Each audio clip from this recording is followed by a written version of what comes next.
Welcome back to the PokerPlayer show. Still to come, we're back with the Unabomber Phil Lack. JP Kelly gives us his advice on bet sizing, and we look ahead to the big tournaments in our poker diary.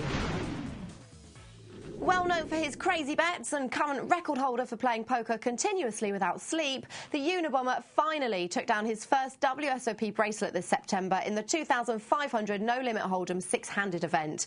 But that's not all Phil Lack had to celebrate. We caught up with him only weeks after a lucky escape from a potentially fatal accident.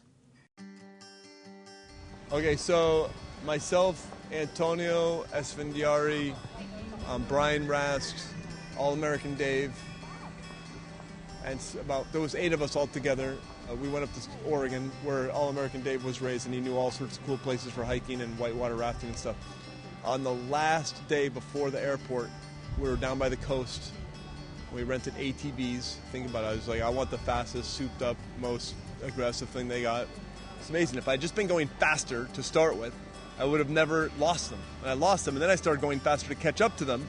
I should have been doing the catching up part before I'd lost them, because they were out of sight for, I don't know, it was less than 30 seconds, and I thought they must have gone this way, and that was the way you would never want to go fast, because it was just like sand, sand, sand, and it dropped. If I'd seen that I was about to go off the lip, I would have maybe gunned it. I've seen all too many, like, crash things on TV and YouTube to know I did not want to be on the ATV as it was going like this, because I just thought I would get cut in half by the steering column, you know? So I did my best to get off it, and all I remember was I was like halfway off. Next thing I knew, I was sitting in the sand, realizing, wow, I'm alive. That was nice. But I remember going through the medical check, and I checked from most important to least important. I was like, oh, like torso movement, huge, leg movement, huge.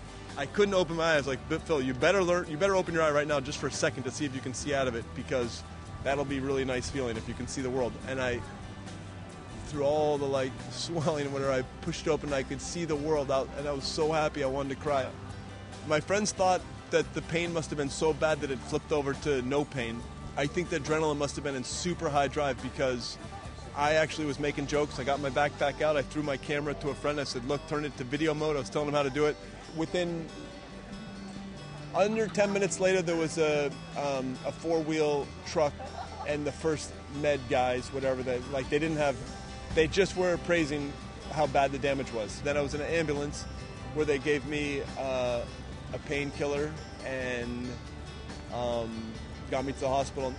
Man, oh man, talk about pain. I just realized, wow, I've never had to find a more kung fu moment in my life. It was so awful. And then they put me under Propanol to pop the elbow back in. I was out for like maybe 5 minutes, and in that time, I woke up and my arm was in a cast. I realized I beat the numbers. When I was flying through the air, I easily could have been paralyzed, brain dead, smashed. I lost my eye, whatever. Like, I have 20/20 vision. I can use my brain, and I can walk around. Those are huge things. So it's now time to look at your emails and letters, which JP will answer for you this month. First up, Peter Shield would like to know, would you rather have a tight or loose image at the table? It seems there are pros and cons to both. When I play loose, I have a much better chance of getting called when I have a big hand. When I am tight, I have a better chance of stealing successfully. What do you reckon?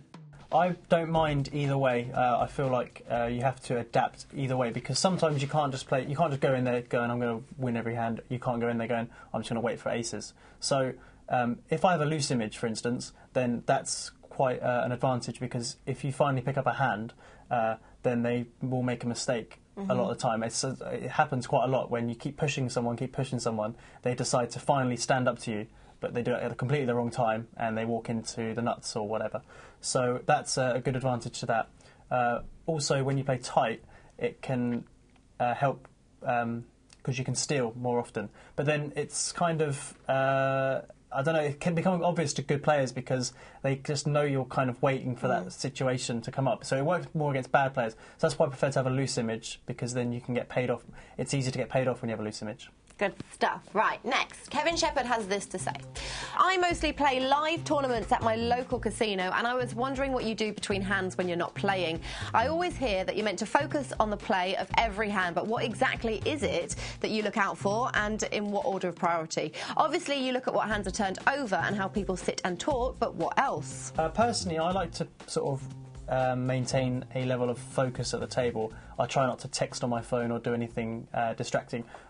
Also, more in a way to give off a certain image to the other players, like I'm in the zone or whatever. Sometimes I'm not even concentrating on what's going on. I'm just kind of trying to make it look like I am. But when I am concentrating and looking out for stuff, it's sort of key things like what gets shown down, who's doing what. I also try to pick up on who's itching to do something. Like some people are sat there and you can tell they're bubbling over. They're waiting to just blow up and just do something crazy.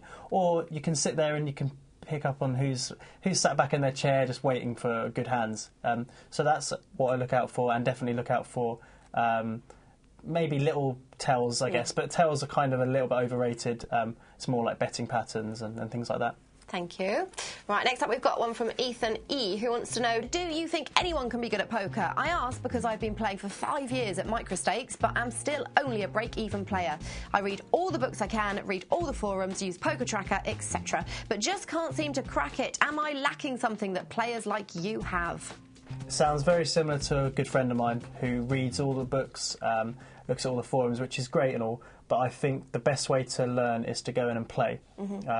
Because when you play, you put yourself in positions like that books don't teach you.